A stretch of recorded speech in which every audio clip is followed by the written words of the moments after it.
Sarah Morris, it's so lovely to have you back on Back to the City. We're going to be taking a journey through Between Here and There, your newest EP. I'm just remembering the first time I ever met you was in the Cyanet Radio garage. You were one of the first ever guests on Back to the City when it was at Christo Peters' house. Yes. And so my first... I totally remember the picture we took. And that was over half a decade ago. You debuted a, then at the time, new song, which was a response to a song prompt, as perhaps all of your songs are. Yes. My first couple of questions for you today are, could you, for the benefit of anyone who is not aware, explain your songwriting process in response to the prompts? And that can include confirming whether or not actually all of your songs are written in that manner. And secondly, between then and now, how many songs would you say that you have composed in response to prompts? Yeah. Okay. So to your first question, I'll just kind of overview the songwriting process that I go through. So I am a mom. That's a big part of my story as a human, of course, but also as a songwriter, because before I had kids, I was a songwriter who didn't write very many songs. That's just kind of what it was. Mm-hmm. And after having my daughter, who's our younger child, I really didn't want to be that anymore. I wanted to be a songwriter who wrote songs, if that makes any sense. And it was challenging to figure out how to increase my commitment to writing and output while parenting. At the time, it was like a 1.5 and a 4-year-old, 1.5 and 4.5. And I joined a group on Facebook that promised, with strangers, you know, and the pledge was that we were going to get 12 song prompts for 12 weeks for the summer. And every time you received a prompt, you would write a song about that or inspired by that prompt, and then post the video of you singing that song to Facebook. And this was 2014 when I started it. And I really had been just super out of practice writing. And so it scared me so much, all of it. Like the video part scared me, but the writing part really scared me. And the making a promise to my writing scared me. And the kind of good fear that said, no, I have to do this. This is what I need to do. So that was 2014, 12 weeks in 2014. And not a ton has changed since then. That group now goes every summer for 10 weeks, and every winter, spring, they go 10 weeks where they spread it out. So that's the place we're in right now. You get 2 weeks with a prompt. And the group is awesome. It has been such an enormous gift to my life. I've written, so if we were to math about it, I mean, it's like it's probably like 130 prompt songs. I feel like the number was 120 last time I counted, so it's been a while. I do sometimes write without prompts, and that's good too, and I sometimes co-write, but the album that I released last February is all prompt songs, and this one is 3 of the 4 songs are prompts. The 3 that are originals are prompts. Yeah, right.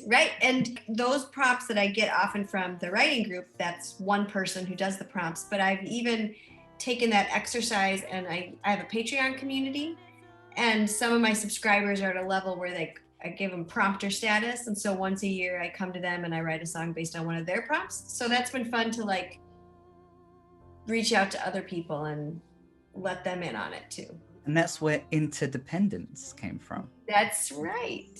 That is where Interdependence came from. I know that you're tired and wanna let go, and the best I can offer is you don't have to do this alone.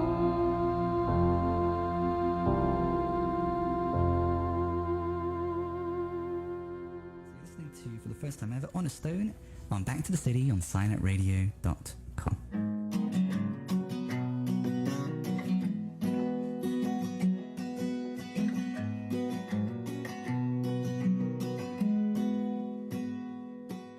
In the middle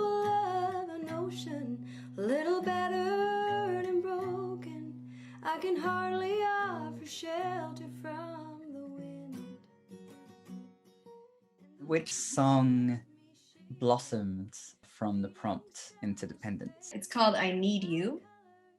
And I wrote it, I mean, it was March of 2020. And it was, from my Patreon, Greg.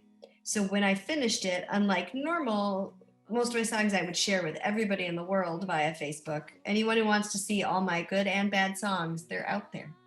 All of them. I'm not sure the bad ones exist. Thank you. They do. It's always an awkward thing, like to put something out that like this, but it's going out there anyways. But yeah, so I shared that one just with my Patreons. They were the only ones that heard it for a long time. And then I think I played it at a live stream. And then I had a couple outdoor concerts because, in Minnesota, we're good in the summer. We get out. I could just tell that it was like a song. I had some really genuine audience response and connection to that one in a way that I found moving. Yep. When you first began performing that song, were you performing it with Jillian Ray at that stage? Nope. Jillian heard the song maybe 6 months after it came out. It was a beautiful gig. We played at Lakewood Cemetery in Minneapolis, which is a lovely spot. And they were doing a series of memorial events where people were making lanterns in honor of loved ones who'd passed. And so Jillian and I were there for 3 nights on stage, distance, and we were essentially background music, and so Jillian learned a bunch of my tunes, and when she played that one with me the first night, she said what I thought was fairly casually, like, that would sound really great with orchestration. And I was like, oh, tell me more. Did she say the song that needs orchestration? Because that would have been fitting. I need orchestration. I need you to orchestrate this. That was one of the primary sparks for this project. And it really was, I'm sure have met with Jillian. Yes, of course. Yes, friend.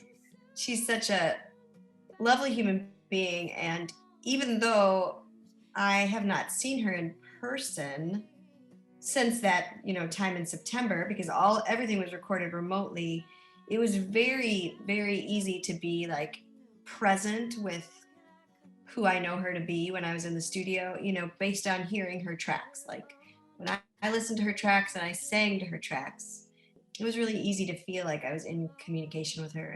And yeah. We should establish that all 4 of the songs on the EP are duets. Yes. And that with each of the songs that are originals, after you had composed the song structure, the lyrics, then you would give the song to your collaborator, who would create all of the instrumentation. Yeah? Yep. And then once you received that, you would collaborate with your longtime co-producer, Eric Bloomquist. Yes. Yeah, you got it so good. That's exactly the only piece that I didn't hear there was that the first step in any of the recordings was that I made a bad demo in my bathroom. That was step 1. Yeah. That's the first handoff was I'm going to make this bad demo in my bathroom, and then you get it. And then you go make beautiful tracks, and then I'll sing in a proper studio.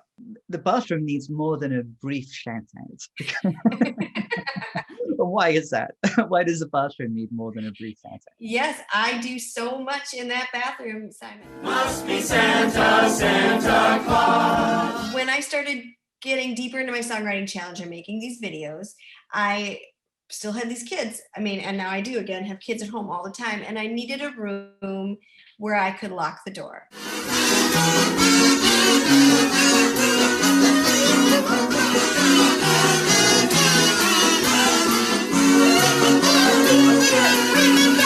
And the only room that I could lock the door and ensure that I could get my music done is the bathroom. My husband painted the bathroom for me, my favorite color, which is a bright emerald green. So I started doing videos by myself in the bathroom, and then over time, it kind of transitioned to this thing called Toilet Tunes, which is a series that I do. I'm going to say do because it's going to happen again. It's on hiatus, but where musicians would come into my bathroom and we would record a cover song that we rehearsed, like 15 to 30 minutes of like running over it, and then go into the bathroom, sing it real fast, and get out. Must be Santa, Santa Claus. And now I have another show called Hey, I Miss You, where I'm still in the bathroom. Hey, Hey, I miss you. I miss you. I've seen Doug Collins recently Mhm. made an appearance. Look, I love Doug. I miss you. And I hope you're doing well. I miss you. And hearing your music IRL. So I am thinking, we can't cry, that you sing me a song or two, and I'll just sit here in my bathroom saying, hey, Doug Collins, hey, I miss you. Oh, jeez. What you were just saying made me think of I Need You. The only truth harder to swallow than the fact that none of this is within my control is letting go of the notion that I can do this all on my own. An aspect of what you just said made me think of the final verse of I Need You, where the only advice harder to follow than it's best to sit here and just wait this out is I'm supposed to see a gift in the mess here and keep my faith louder than my doubts. There are multiple instances of you having done that, even just in the narrative that you just did. So Yeah. making a blessing of the bathroom being the one place that you could go. And Oh, yes. the thing that struck me is you referenced even pre-pandemic how much you love collaborating with people one-on-one and the intimacy of that. Yeah. So do you think that this EP of collaborations, of one-on-one collaborations, do you think that something of this nature would have emerged in any case at some time? Or is this a case in point of a gift in the mess? I had thought of a collaboration album in the past. I had like pondered that. There's an artist, Lyra Lynn. Do you know of her? Yes. She has a whole album with every song is a different, it's like plays well with others or something, but I don't think that's what it's called. But and T-Bone Burnett did it, and it's a great album. And I remember listening to that and I was like, oh my gosh, wouldn't that be so much fun to do with people? Because I just think there is like a certain magic, you know, that comes in mixing it up in that way. I think at that point I would have imagined it me more being like, let's use the band and then you just are a feature, right? I think what's special about the collaborative nature of this EP is that it was me giving it, you know, like Andrew Foreman, my bass player, go record whatever you want, you know, like Lars, drummer, whatever, like just this is your baby as much as it's my baby in that way. And just having that ultimate trust, right? Because I think there's been so much in this year where I've questioned like trusting myself, or where we've had to rely on the faith that like other people are going to do what they're supposed to do, right? I mean, that's what I Need You, the song is all about. Like I need you who I know, and I need you, person I've never met before, to like make the best, most loving decision you can make for your own body, for other bodies, you know, and Absolutely. And so I think getting to enact, take some of that trust and use it in a creative sense was really powerful. Built into your songwriting process is responsivity, of course, to the prompt. Mm-hmm. Who's coming up with the prompts? Do you take it in turns in the group to come up with prompts? Nope, her name is Laurel. She's Okay. just a magic human and hanging out in Somerset, Wisconsin, dropping prompts like it's hot. I credit her in all my albums, like, because I would have no albums. I mean, literally, I've released 4 albums that exist because of like words she's given me. You know, isn't that crazy? Yeah. I think it's crazy, like, in the best way. You made a reference to trusting yourself. It's so interesting, I think, to think about the relationship between trusting oneself and trusting others, the nature of trust in general. At a couple points, I have made like a commitment to writing in a really explicit way, right? Where I've sat down and done like the woo-woo, like, this is who I am and I'm here for you. And books that have really meant a lot to me include The Artist's Way, Julia Cameron, and Elizabeth Gilbert, Big Magic, both of which involve like a commitment, you know, like as I commit to, you know, my husband or my kids, like that I do that to writing. And I find that when I engage in practices to support that commitment, which I have done throughout COVID, you know, that the sense of trust that the writing will be there is stronger.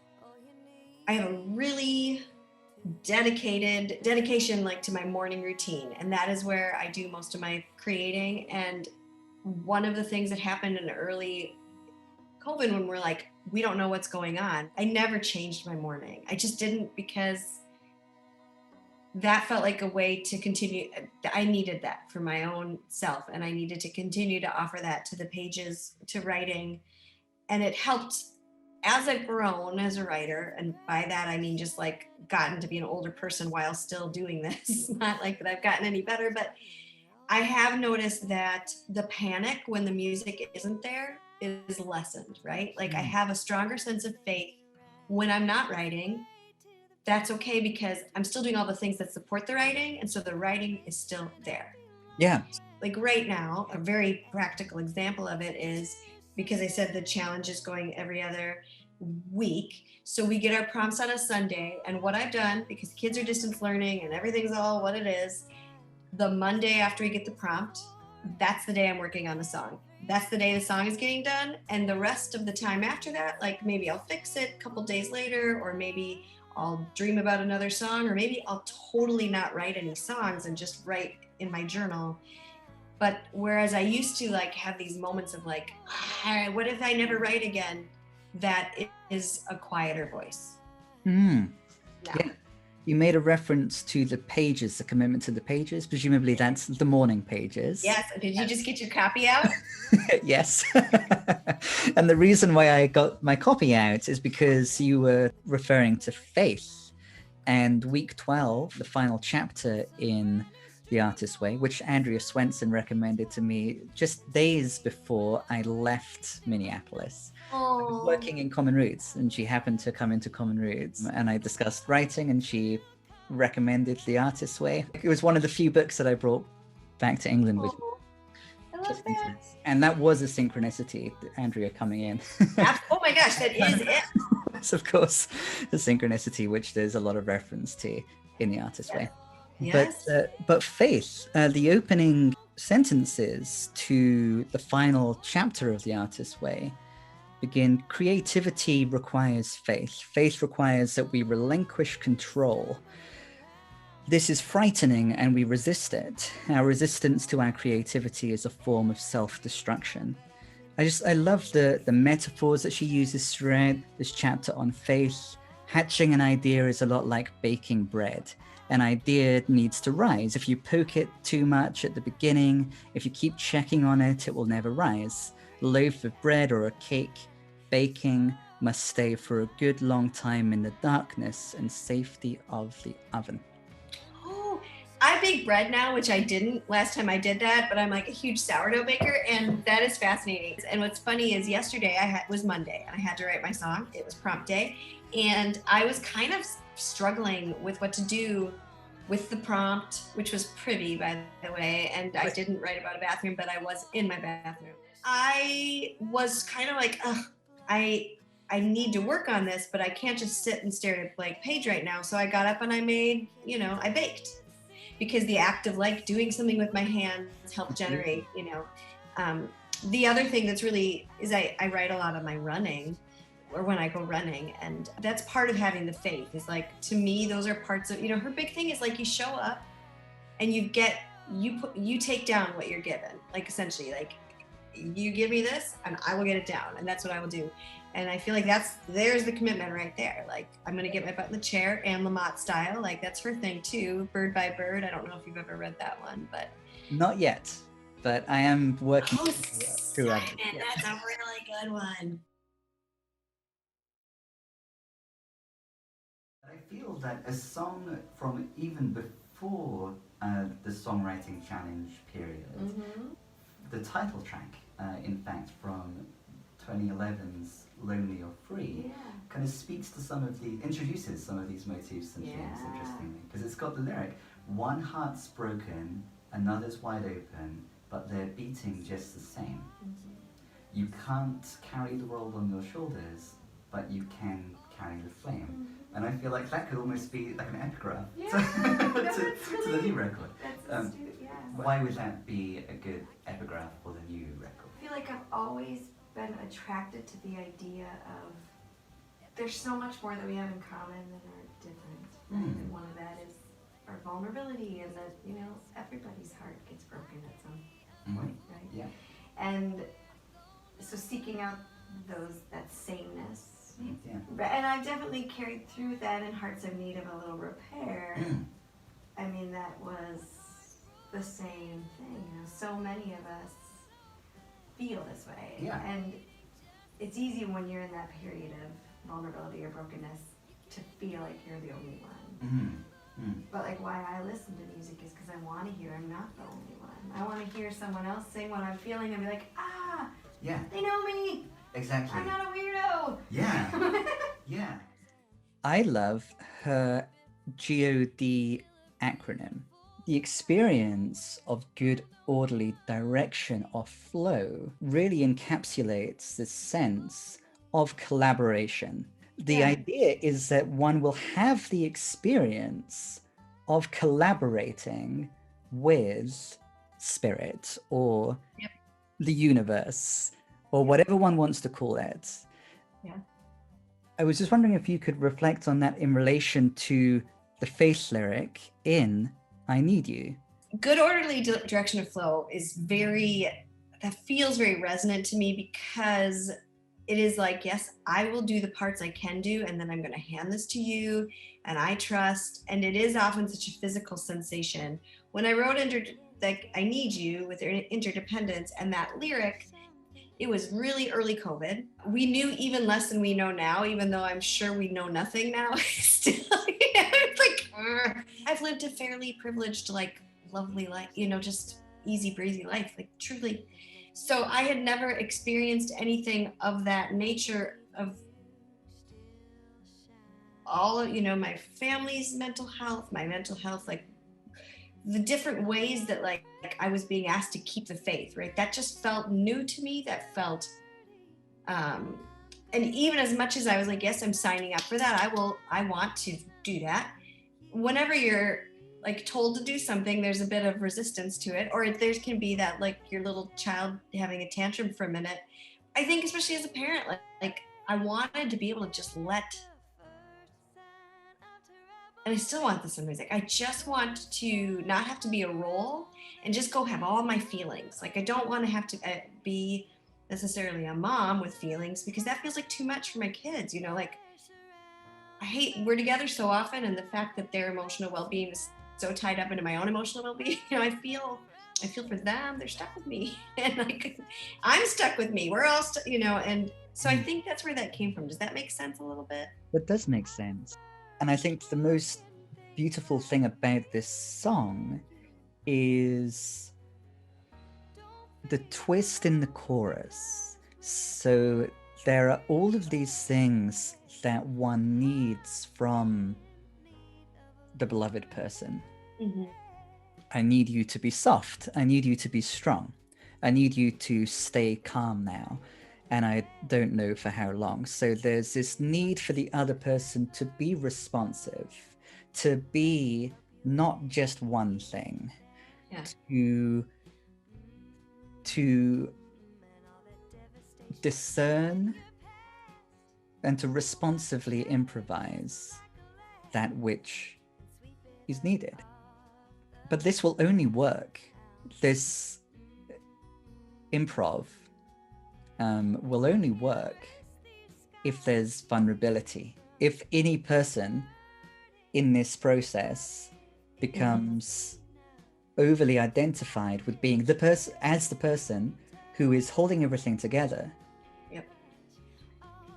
And is putting pressure on themselves, and maybe even if only putting pressure on themselves to be perfect, to be all of these things, or to be exactly what the other person needs, then what's really asked for at the end of the chorus will be impossible to give. And when you do, I need you to remind me that you need me too.